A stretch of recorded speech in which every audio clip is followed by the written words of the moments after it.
Job 22. Then Eliphaz the Temanite answered, Can a mortal be of use to God? Can even the wisest be of sacrifice to him? Is it any pleasure to the Almighty if you are righteous, or is it gain to him if you make your ways blameless? Is it for your piety that he reproves you and enters into judgment with you? Is not your wickedness great?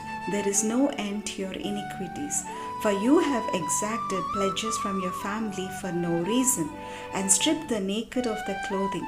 You have given no water to the weary to drink, and you have withheld bread from the hungry. The powerful possess the land, and the favored live in it. You have sent widows away empty-handed, and the arms of the orphans you have crushed. Therefore snares are around you, and sudden terror overwhelms you. Or darkness so that you cannot see, a flood of water covers you. Is not God high in the heavens? See the highest stars, how lofty they are. Therefore you say, What does God know? Can he judge through the deep darkness? Thick clouds enwrap him so that he does not see, and he walks on the dome of heaven. Will you keep to the old way that the wicked have trod? They were snatched away before their time. Their foundation was washed away by a flood. They said to God, Leave us alone, and what can the Almighty do to us? Yet he filled their houses with good things, but the plans of the wicked are repugnant to me. The righteous see it and are glad. The innocent laugh them to scorn, saying, Surely our adversaries are cut off, and what they left the fire has consumed. Agree with God and be at peace. In this way good will come to you. Receive instruction from his mouth and lay up his words in your heart.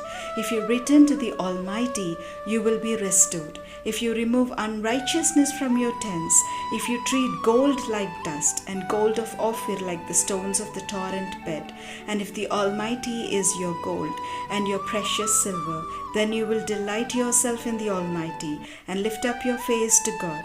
You will pray to him and he will hear you, and you will pay your vows.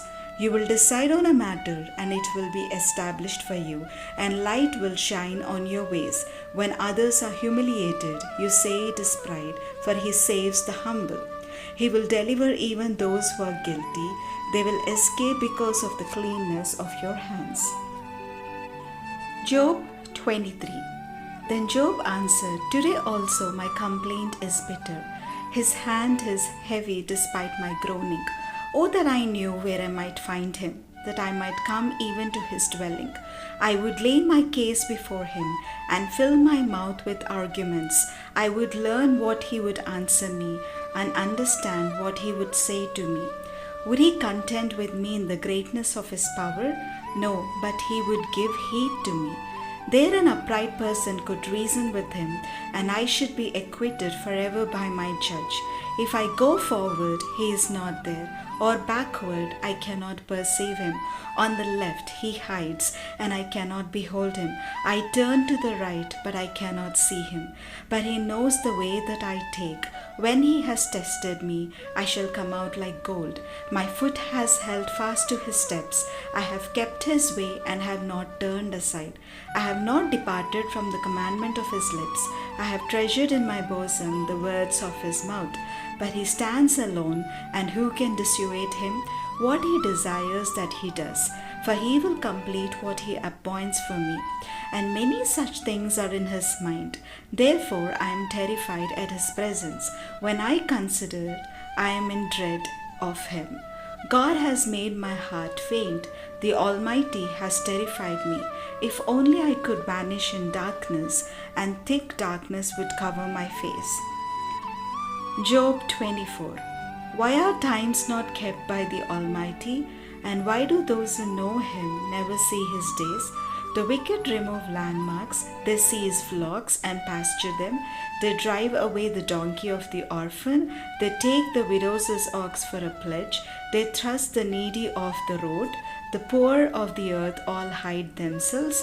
Like wild asses in the desert, they go out to their toil, scavenging in the wasteland, food for their young. They reap in a field not their own, and they glean in the vineyard of the wicked. They lie all night naked without clothing and have no covering in the cold. They are wet with the rain of the mountains and cling to the rock for want of shelter. There are those who snatch the orphan child from the breast and take as a pledge the infant of the poor. They go about naked, without clothing. Though hungry, they carry the sheaves. Between their terraces, they press out oil. They tread the wine presses, but suffer thirst. From the city, the dying groan, and the throat of the wounded cries for help. Yet God pays no attention to their prayer. There are those who rebel against the light, who are not acquainted with its ways, and do not stay in its paths. The murderer rises at dusk to kill the poor and needy, and in the night is like a thief. The eye of the adulterer also waits for the twilight, saying, "No eye will see me," and he disguises his face. In the dark they dig through houses. By day they shut themselves up. They do not know the light. For deep darkness is morning to all of them, for they are friends with the terrors of deep darkness.